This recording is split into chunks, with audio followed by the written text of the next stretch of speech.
тапшырайық. Сабақты керемет көңіл-күймен бастайық.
Берген болатынмын. Яғни бізге негізгі закесінде берілген, негізгі закесіндегі Ш жинақтарын жалау арқылы туынды закесін құрау болатын. Оқи ғой бірінші сөзі. Мүсінші. Тойбы-шы. Нұрасыл оқи ғой. Аяры оқи ғой. Балдар, екінші тапсырмаға бізге осы құраған туынды закесінде сурет салып келу керек болатын. Суреттерді келіп, тақтаға іле қойыңдар.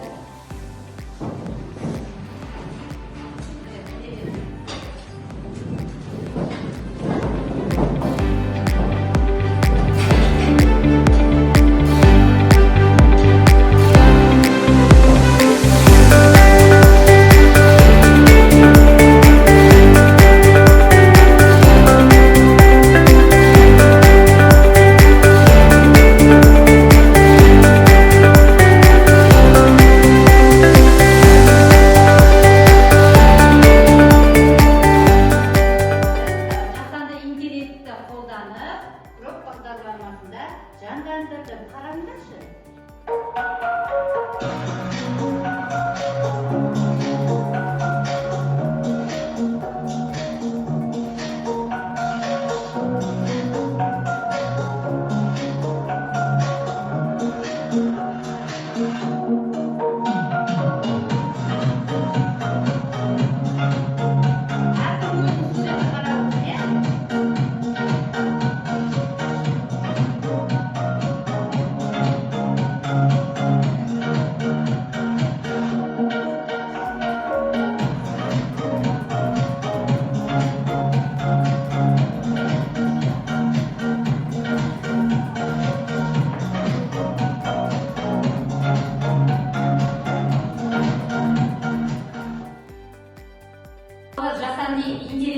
Жасалған видео ұнады ма сіздерге?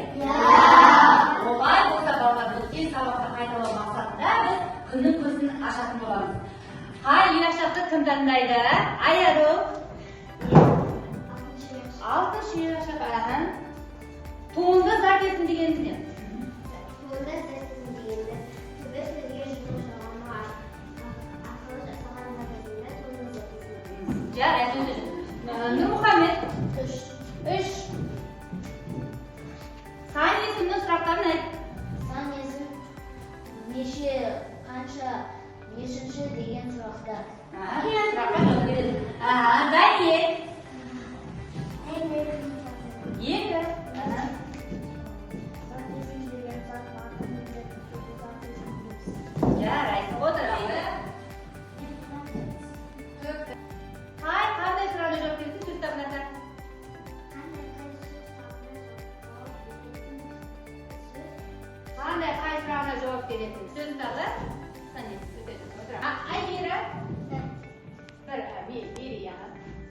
Қазақ тілінде неше сөз бар?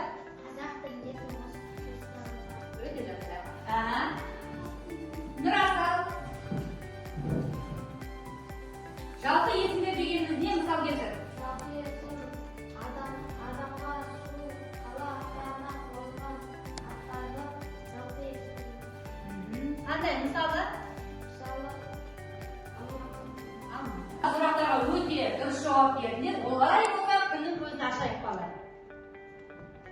Балалар, бүгінгі сабағымыздың тақырыбы зат есімнің септелуі.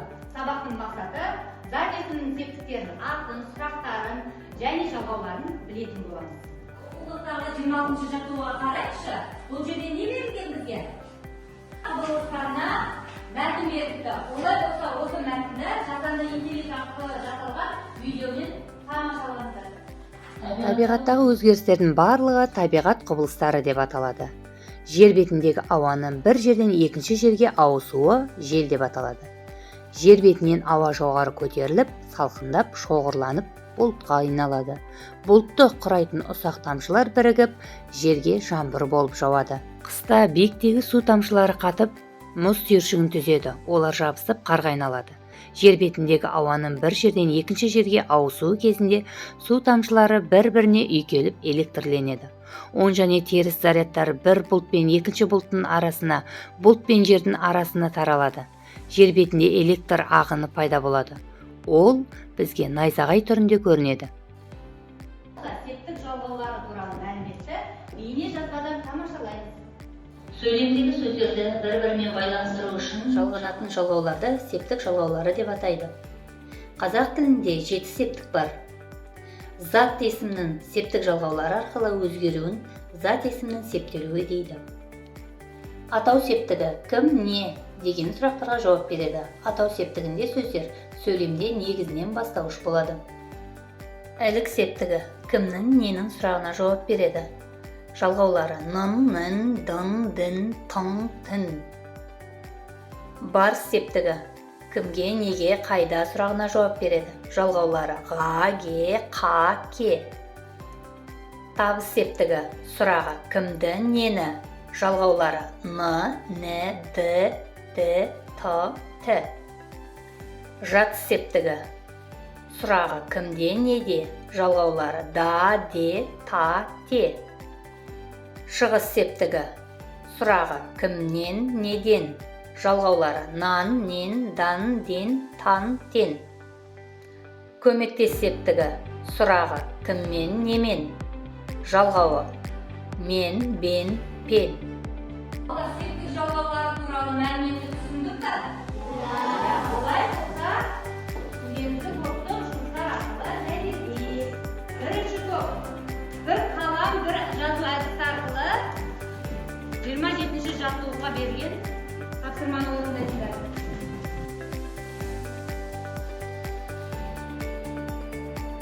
Ал екінші топ балалар сендерге пазл әдісі бойынша септік жалғауларының атауын, сұрағын және жалғауларын сәйкестендіресіңдер. Үшінші топ Гексагон әдісі бойынша септік жалғаулардың атауын, сұрағымен сәйкестендіріп және жалғауларын жазатын боласыңдар.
Өте жақсы.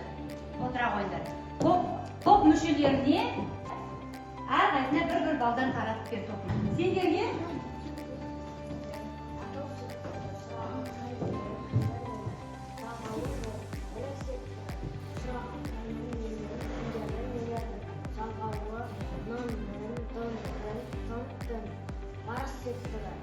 Сұраққа келгендегі күндермен нелерге қайда?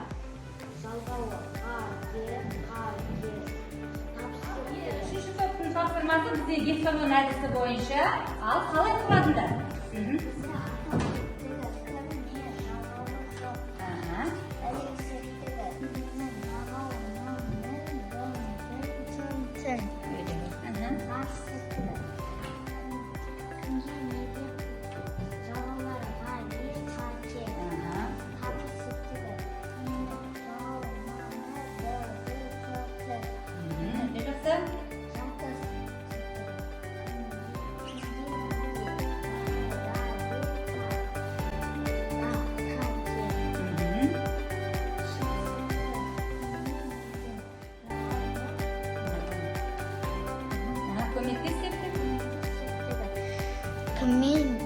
Мен бен.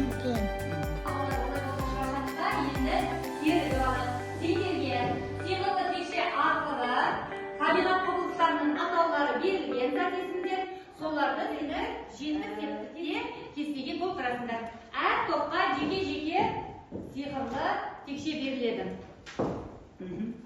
Енді күйеуі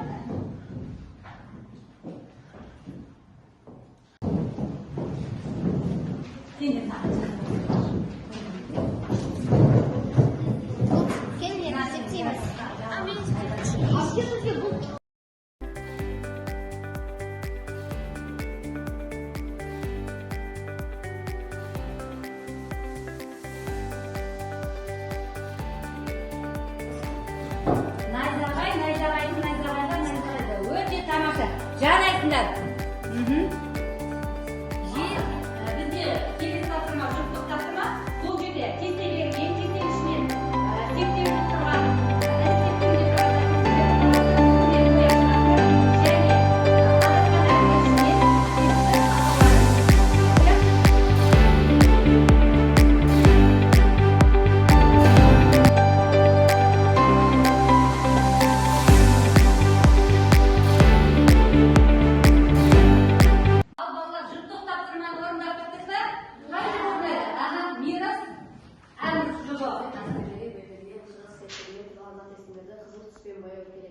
Біз кеседен, тараздан, табиғаттан, аспаннан, түйеден, көзілден, лақтан деген сөздерді боядық. Кестеден және септік жатылған тауып қожып. қандай атаулар? Көмектес атау, нақтық шығыс, және де атау, парыз. Өте жақсы. Жарайсыз. Өте жақсы.